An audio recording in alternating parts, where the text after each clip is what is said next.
Welcome to The World Today. I'm Waqas Majeed. Today we have three very interesting and important topics to discuss, especially when we talk about the Pakistan-US relationship. First of all, the Pentagon has urged Pakistan to avail new opportunities for defeating terrorism. We'll talk about the implications of that statement and exactly what it means. We'll try to decipher. Next is the America First policy. Our second topic, how it will impact Pakistan's economy and what implications it might have for us. And the third topic, which is equally important, is rather an sad and unfortunate development when Pakistan has lost 50% of its market share in Kabul, a worrying sign indeed for Pakistan's economic outlook. So let's get the conversation started. I'd like to introduce my guests in the studio. Joining me today for the discussion, first of all, we have Sheryar Khan Saab, and along with him, we have Abdullah Yousaf Saab. Thank you, sir, for being here with us. Sir, let's begin with the oft-repeated phrase of do more. So nothing has really changed, Dr. Sheryar. The chief spokesperson, Dana White, has said that it's an inflection point and it is an opportunity that Pakistan has an opportunity to do more. They've been victims of terrorism, so we look forward to continuing to work with them to see where these opportunities lie. A very strange, confusing statement for a layman. Could you please elaborate what she means by the inflection point? What does that mean, sir? It's actually they're trying to tone down that rhetoric because certain developments have happened in recent days. There are efforts now to kind of restore or recover the relation from total collapse. And if you can see, their Assistant Secretary of State Curtis had visited Pakistan. Pakistan's Foreign Secretary is now in the United States. And there are other meetings as well happening. If you look at it from the context of Afghanistan, because it's quite connected to that, so you see that the Afghan President Ashraf Ghani had offered unconditional peace talks to Taliban, which was Pakistan's stand, and Pakistan appreciated that effort. And he also said that Pakistan would want to make Pakistan a part of it. You want to work with Pakistan. So these recent statements suggest that there are efforts now to kind of recover the relation from total catastrophe, because they also realize the importance of this country, especially in the war on terror. Pakistan is a big country, a nuclear power state, and they cannot ignore that. So they want to save that relationship, but in the same time, they're demanding, repeating the old demands, but in the new words, that now it is the right time, to do more against terrorism. Probably it's just to appeal to Pakistan that, we can work with you. I think it's also, we should be taken positive in a sense that they are ready to talk to us, to negotiate with us, and probably sort out the problems. Also, Pakistan's efforts with Afghanistan and its active diplomacy with Afghanistan, it's also, I think, making its rounds and getting noticed. And I'll give the credit of this to the diplomatic effort that Pakistan is pursuing. All right, but since you also put it like that, that there was an unconditional offer for talks with the Taliban by Mr. Ghani, but that wasn't very welcomed by the American side. Sir, in your opinion, Mr. Abdullah, how would you take it? Because Pakistan has welcomed the Afghan government's latest peace offer to the Taliban, but the Taliban have to abandon terror and abandon violence and support the Afghan constitution. That's the American stand. But the Afghan Taliban have never gone against the so-called Afghan constitution, have they, sir? Thank you. Well, as you know, this history about Taliban is such that they have been at it and they have not really come to that point where you want to actually see some kind of a settlement taking place. There is always this thing which has been going on historically, and they have been at it. So I don't see that can really happen overnight kind of a situation. It definitely needs to be resolved, and there has to be an effort from all the sides. And that is now America coming up. Afghanistan has been there all the time. Pakistan has been very, very keen. and they have been wanting to actually somehow get this whole problem resolved, because it's a huge problem. It's not just for Afghanistan, it is basically affecting us. It is affecting Pakistan very, very negatively. And we have to see whatever is possible to actually achieve that objective. Now, as Afghanistan has offered them to come up and, discuss and come to some kind of a political settlement, I think that is a good positive move, I would say. And let's hope that they also go in the same direction and there is some type of a settlement. And when you come to this type of a settlement on these type of critical issues, you have to then also have some kind of a give and take kind of an arrangement, finally to come up with that final solution. Because if everybody is going to sit there and say, this is just my view, and everybody has their own views, and we are not going to move from here. Well, that's where we've been recently, sir. For the past, in fact, 30 years, one would say. Yeah. Let's also talk about what the United States is saying about New Delhi's role, sir. And that is very pertinent to mention here, and it's worrisome for Pakistan because, as we know, the Indian hawks and the Indian attitude towards Pakistan has always been very negative, and they don't hide their malice towards Pakistan in any way. So if the Americans are supporting an Indian role in Afghanistan, that is detrimental to Pakistan's interests in a range of ways, sir. So why can't that be understood by the US and the Afghans? Unfortunately, we see that they're getting closer to the Indians day by day, and Pakistan is losing whatever little influence it ever had in the region. Again, if you look back, historically speaking, there was a very, very close relationship between US and Pakistan. And actually, India was on the other side. Absolutely, with Russia. And now what we see is that there is a lot of change as far as America is concerned.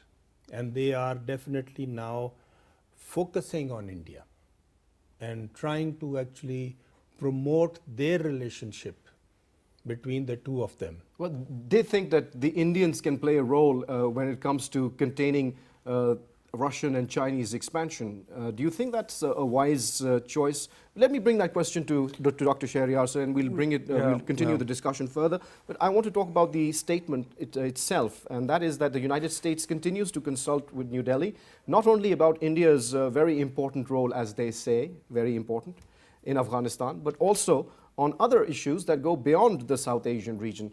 So what do you think about that?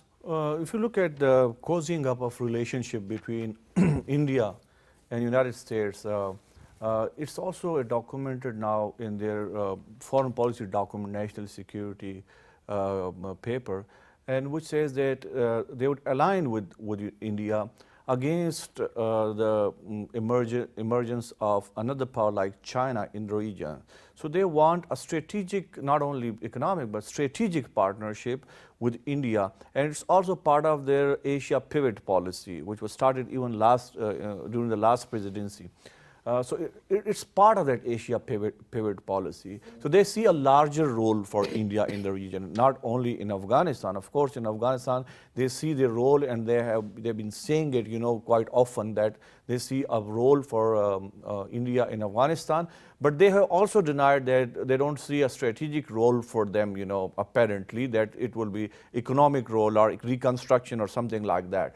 But when it comes to their strategic partnership, you can see they have improved their relationship so much that United States is supplying them, the civilian nuclear technology. Well, that's only on paper, as well. On paper, but it's supporting that in nuclear supplier group, which Pakistan's probably efforts have blocked it at the moment. When it comes to the weapons deals, so that there's, they want, all kind of cooperation with India. So they see India a bigger role for India. Now, when they have such a strategic kind of a partnership with India, They would also see that in Afghanistan. And if you see, India has invested so much in Afghanistan. I think $3 billion, and investing more, on roads, schools, and buildings.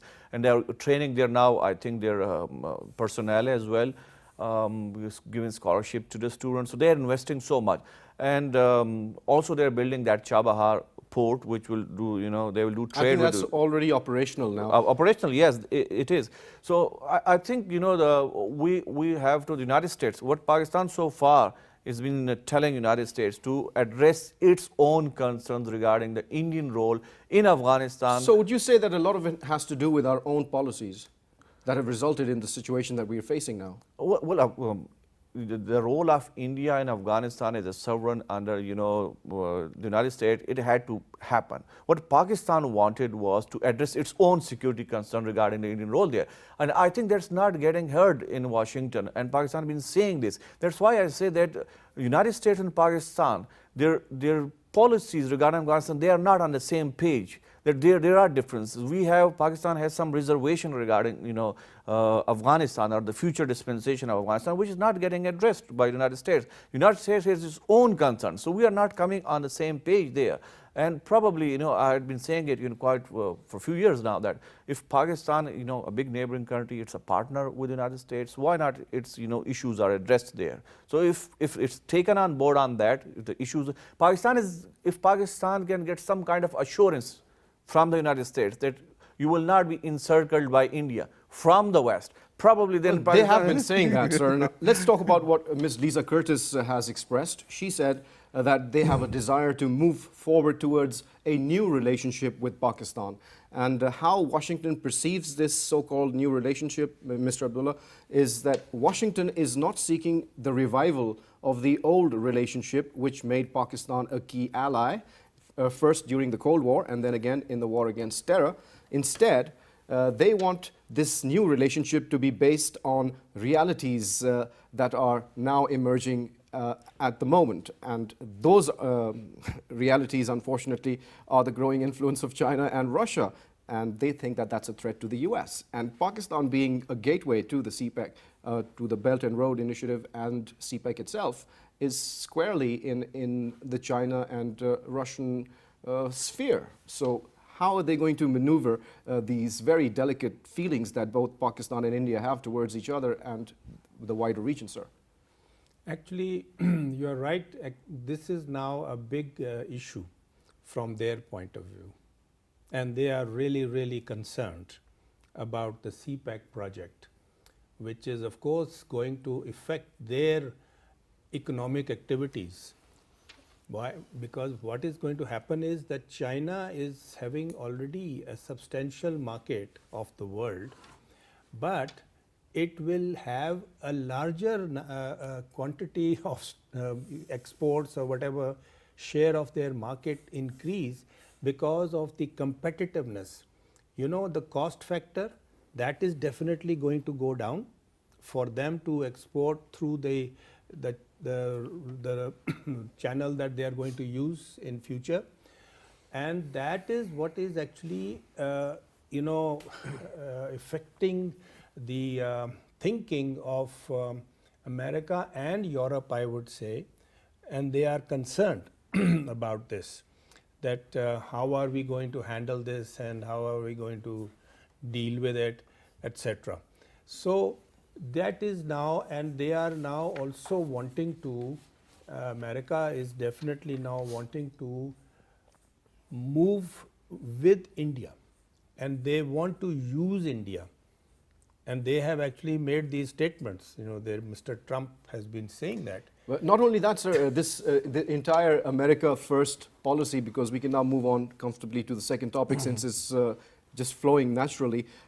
America First, sir, that is what Mr. Trump is saying, and it's kind of reminiscent of what the British Britain First policy was after or before the Second World War, around that time, sir, or even before that. So what have they not learned from the British experience? That was the end of the British Empire when they said Britain first. And that's what America is now saying, America first. So there are so many parallels that we can draw from history. Let's talk about the issue of immigrants in America. Immigration is one of the things that made America great in the first place, because they opened their doors and all the best talent from the world poured into the US, which made it the most strongest country in the world. And now we're seeing a reversal in all those policies in the terms of what Mr. Trump is now doing. So in that sense, how is that going to benefit America in this region especially? And then when you talk about the trade issues, or now we're hearing about trade wars being opened up even with Europe. So America is not very happy with the European trading partners, not happy with Chinese, they're not happy with anybody. How is that going to play out, sir? If you have rightly mentioned, its historical background, the protectionism or the America First Committee, it was during the interwar period between First World War and Second World War. And it was the isolationist approach that United States should not go into the World War II. Now, Donald Trump in his campaign, he's echoed those, America First, but he says that we won't remain isolationist, unlike, the first committee. Now, what they want is protectionism. Now, you know that protectionism contradicts free trade. America has always been the leader of the free trade. Free trade when it benefited them. Now, the present presidency thinks that protectionism, probably they'll create job with protectionism. So, an article has written quite beautiful. First, they came for washing machines, then aluminium. Right. And absolutely. So they're doing it, but it contradicts the very. You also talked about the British example. They had done the same with the United States in the start of the War of Independence. That they wanted the British first, so they put so many taxes on them. So they got revolted. Free trade, the modern economic system, it works on the free trade. And ultimately, it's the free trade which would benefit. This is what the United States has been telling the world and to us. Now they say we have to protect ourselves. On the other hand, it's the China which is now leading this globalization project, quite contrary. United States should have been doing that. And probably China would be benefiting in the long run from that. And somebody, some writers even say that when United States adopt this America First policy, it's leaving the space Absolutely. to China. Absolutely. Because in economic spheres, China can then, have a larger role there. So this policy, people in the United States, the economists in the United States are skeptical of this policy because it contradicts the basic economic, logic of, the modern economics, which United States is leading. So I don't personally see that it will, maybe for a short time, it will create some jobs, but in the long run, I don't see it's, I would agree with those economists who would say that it may not benefit, America in the long run. Well, like you said, that China is now filling the gap, and China is pursuing a two-pronged policy, it seems, and that is non-interference in the internal affairs of countries, and at the same time, economic integration with the various countries across the globe. And the objective that they state is a future of a shared destiny, win-win situation for all. And that is something that has been missing from the American narrative completely, sir. How do you view that? Actually, if we look at the future now, going forward, the projections have been and are that it is going to be now the Far Eastern countries, which includes obviously China, India, Pakistan, Bangladesh, Nepal. These are those countries which are supposed to have that future growth that has already happened as far as America and Europe and UK is concerned. They have gone through it and they have achieved whatever it is as far as their status is concerned. Now they cannot continue to achieve that level of growth which So you think that a plateau has been reached? That I think is the future forecast also. And I think that also is logical and makes sense. But if somebody has reached a certain level as far as his income is concerned or anything else, now can he keep going at the same pace for another lifetime? there is difficult this proposition. other, you know, the other countries, That's what capitalism is. we are actually still having that huge gap, right? And that huge potential. So that change has to come. Now, of course, this is hurting them, and it is now creating problems, and they are, you know, thinking in different modes. But going forward, I think this is definitely going to happen as far as the change is concerned. Well, a very interesting observation, and aside from what we're discussing about, is this a lot of talk about it in the press these days about President Xi Jinping consolidating his power, becoming president for life. You know, and there's no restriction on the number of on the presidential term itself. Mr. Donald Trump seems to really appreciate this move that China is making, and he's been making overtures and saying that we should maybe try something like that. Well, what do you think about that, sir? Because at the same time, he feels threatened from China, and at the same time, he admires what China is doing in that sense. So there's a lot of dichotomy and confusion in the thought process. Well, actually, he has that problem which he is seeing and he knows that they are facing. Now, they are trying to see how we can, you know, avoid some of it or deal with this whole matter and problem. And then on one side, they would go and say, this is not going to happen like this, we are going to actually do this. But on the other side, they are also going to say that, no, no, but you are doing very well, you carry on, and we are also with you. Well, sir, very difficult to decipher in these testing times, as they say. Can I respond to that? Please do, sir. So, you know, what's actually happening in the world is worried that Chinese model may be, you know, adopted in the world, because China is giving an alternative model to the world, that without democracy you can do well.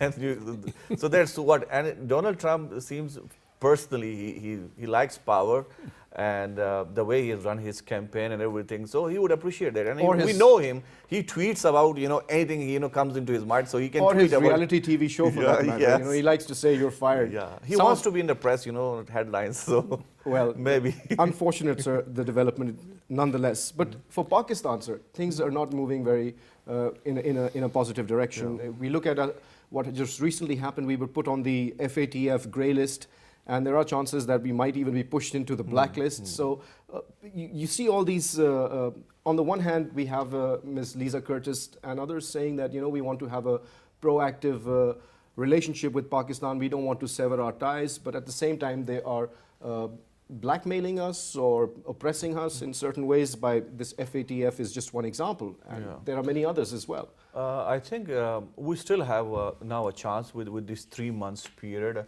We can save our skin there, because Pakistan has done some legislations. They want to see that if it's working or not. So it's used as a tactic, but Pakistan can, because Pakistan was once on this grey list, and Pakistan, you know, was delisted from there. So it's a pressure tactic. So if United States wants that Pakistan should not be on that list, it cannot go to that list. And if we, during these diplomatic efforts that's been, you know, renewed in these days, with these efforts, probably there is a chance that they don't put us there on the grades, or just evict us. You know, there are reports that our name is not in the final report, but they have put us there. Probably it can be reversed, and I would say we should do our best, because it's not good for our economic, you know, for economists, for trade. When the companies, they do business with us, they will be scrutinized. So we should try our best, you know, to avoid that grey or black list. And that can only be done, you know. The relationship, unfortunately, between Pakistan and the United States is not of equal. It's asymmetrical.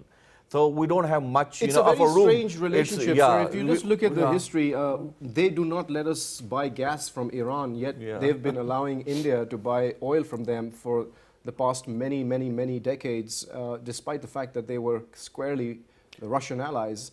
So those Because are major question marks for us, sir. I mean, are we really your friends? Then why are you not supporting us economically even?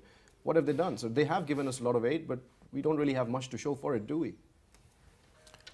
Not at all. Actually, as I said, now with this whole kind of a change, which they are now facing, and they are having the future thing, affecting them or likely to affect them actually. They are now seeing what can be done and what we can do. Now this FATF thing, you know, which they have already moved, that we should be put on the grey list.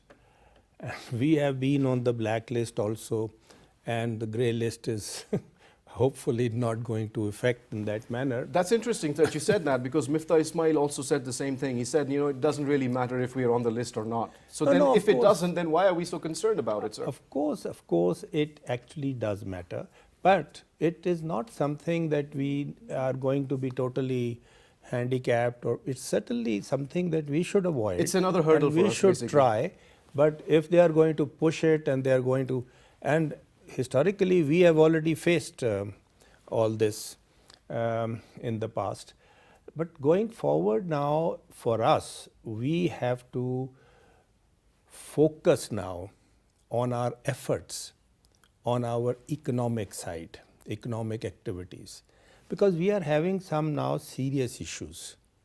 You know, one is your fiscal deficit, the other is your trade deficit, and what it is doing is building your debt. Exactly, The sir. We total have debt. reports in the newspapers about circular debt reaching over 900 billion. You have your circular debt, that is only one component of the total debt. That's right. We have more than 25 trillion rupees worth of debt. Wow. And at the moment, 1.5 trillion is only your debt servicing, which is only the interest charges, no repayments at all. And this trade deficit that last year, which we ended up with, is really very, worrisome.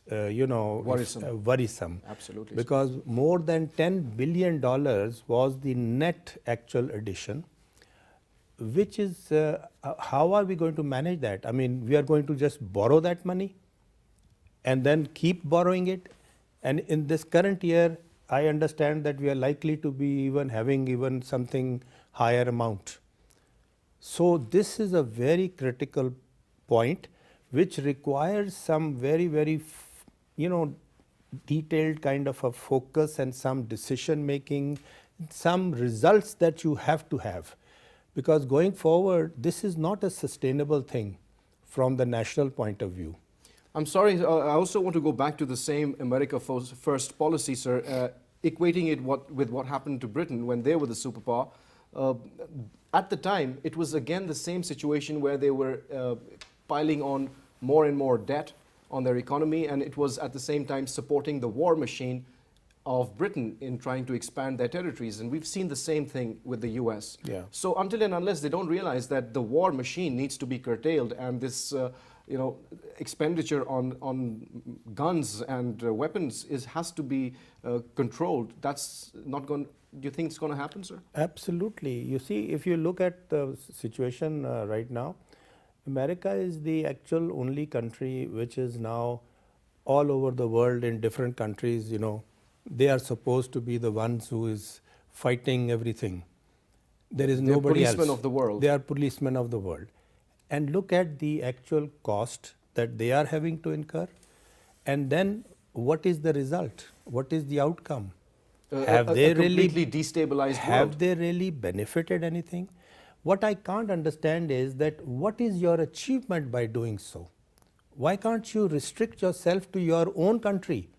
Well, And that's why what are you Mr. Trump is saying about going back to America first, but it's at the same time expanding the military expenditure. and you are, doesn't make sense. Yeah, you are doing it on both sides then. So it's So- it's a contradictory policy or effort. Yeah. What kind of results is that going to yield? If you look at their national security strategy, they clearly say peace through strength, and then they define strength, that we will further modernize our forces, we'll build ballistic missile systems, and we'll modernize our nuclear weapons. So we will achieve peace through strength.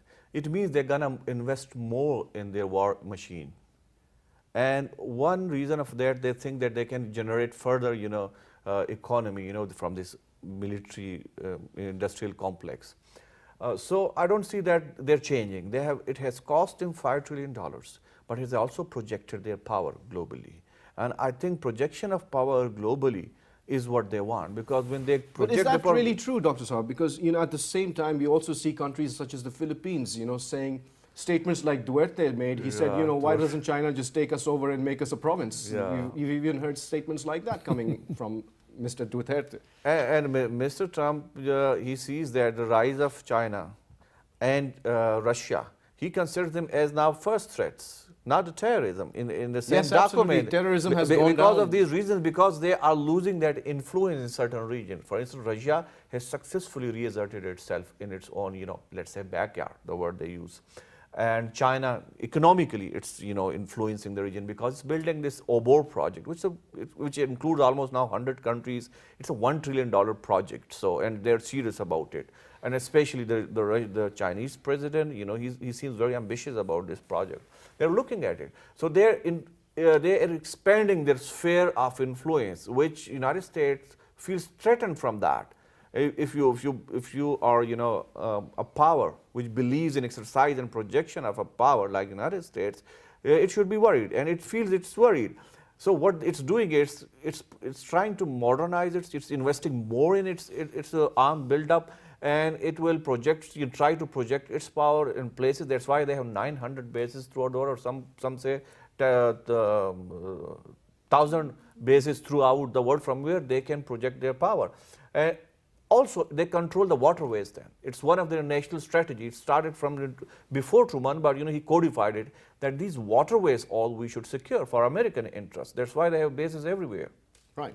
Well, let's talk about the trade wars now that are gaining a lot of traction in the news media, sir. What about our role, sir? What do we need to do to prevent Pakistan being a victim of the trade war that the US is now starting with the rest of the world, especially Europe and China and Russia? Do we need to cover the gaps in our national policies, for example?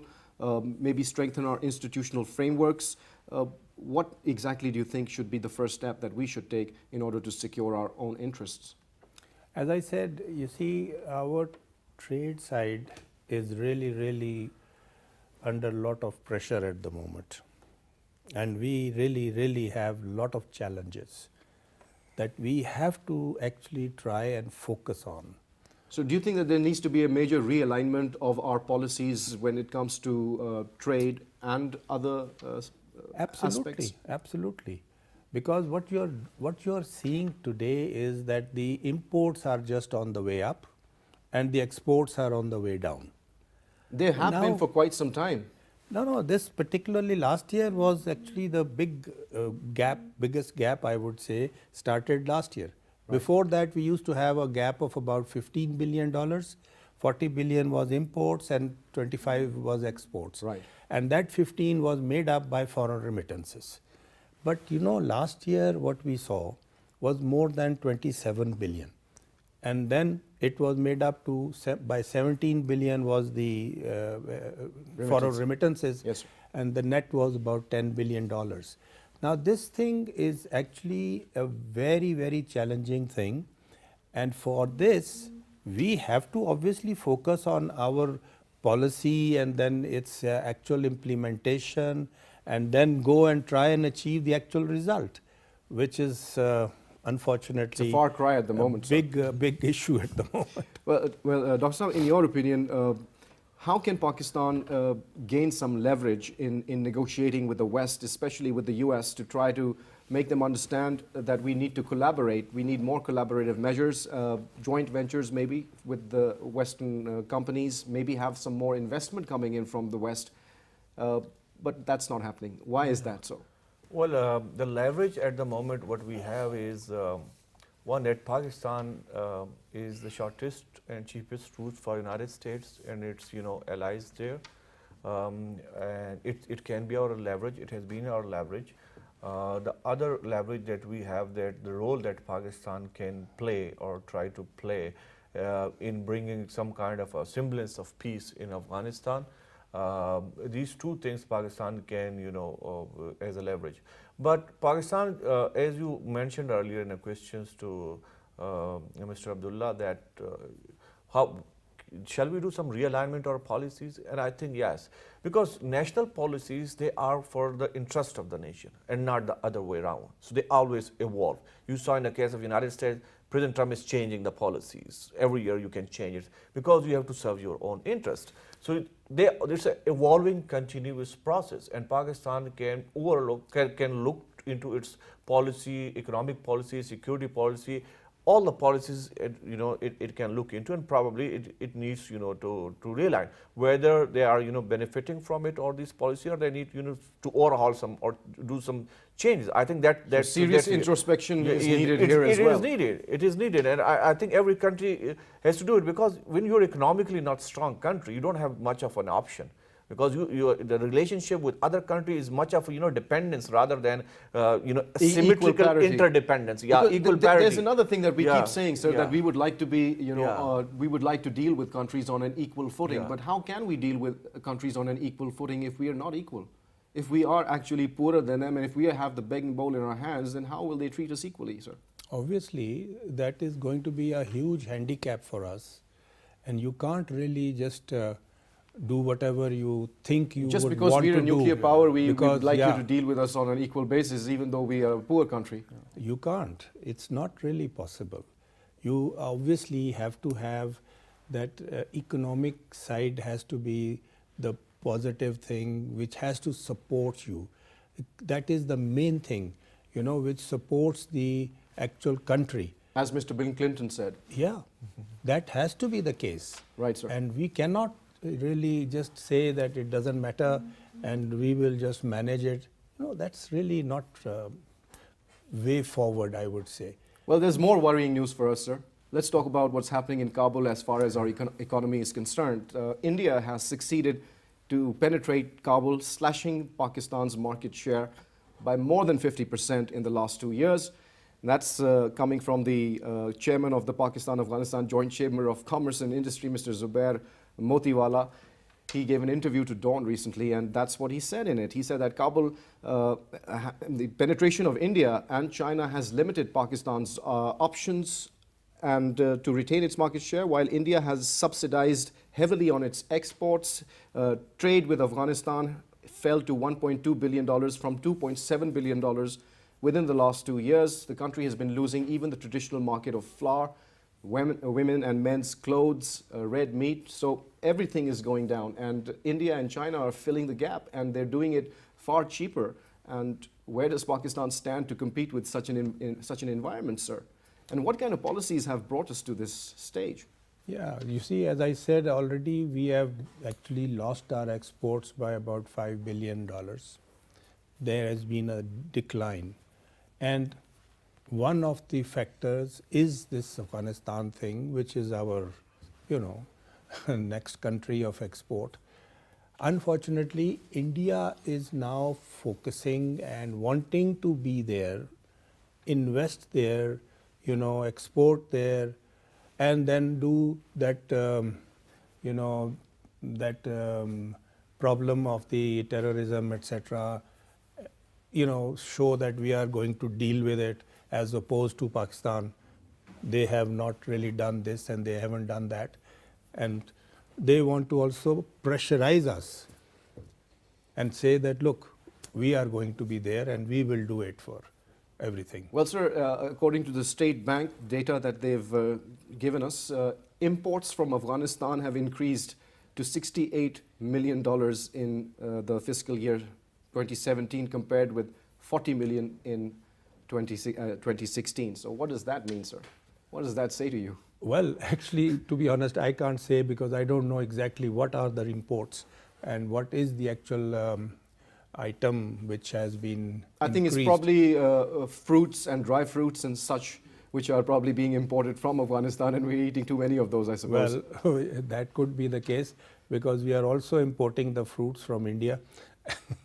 And we are not able to actually have our own fruits, because we have that potential to grow agriculture side. Well, agriculture is in doldrums, sir. If you look at even not just the agriculture, but also if you look at what's happening in the sugar industry, industries are closed, farmers are crying, and it's a bad situation. Yeah. So something really seriously needs to happen for us to rectify the direction in which we're going? You know, agriculture is one of your primary, a very important It's the backbone, sir. Backbone of the country. And there again, we are not really focusing on our overall issues and then policy and then whatever support required as a policy of the government to facilitate investment, etc. All these things have to actually be there to actually get the result. So where are our priorities, sir? I'm sorry, but I have to ask, why are we not prioritizing those which are, important things for us, for our survival? We unfortunately are not focusing, and we are just having the other political sides more important to actually highlight, as opposed to our economy side. And that's to our own detriment, sir. Of course, it is affecting us. We are seeing the output of the results, which are obviously not at all positive. They are going to that point where I feel that it is becoming a huge challenge for us. Dr. Saab, if any last comments that you'd like to make on this rather dire picture that we've painted? Unfortunate. Economic, markets are driven by competition. So if your products are competitive, they can, outsmart any, player in the market. But unfortunately, because of, the crisis that we had in our country, the input cost of our product is high because of the energy and other issues. So we were not that competitive. When India came in and China came in, they came as competitive, alternatives to them. So they're cheaper, so people would buy it. So you cannot, defeat the market, by other means. So we have to make our own market competitive, to reduce the cost of our products. Maybe we should also become isolationists for a couple of 100 years to fix our internal problems. Maybe that's the way we should go. Why not? If it can, serve our interests and if it can make us stronger, why not? Well, United States were that's like what that. made China strong. That's what made India strong as well. So maybe we even should United be also States looking for at the that. first 100 years, it was like that. Absolutely. Well, we'll leave it at that. Well, thank you very much, gentlemen, for taking out the time and sharing your views with PTV World, sir. Thanks once again. You heard the conversation, and always we urge you to draw your own conclusions from what you've heard, but we hope that the future is brighter for Pakistan, and the powers that be do take the necessary realignment in the policies for our future. On that note and on that hope, it's goodbye.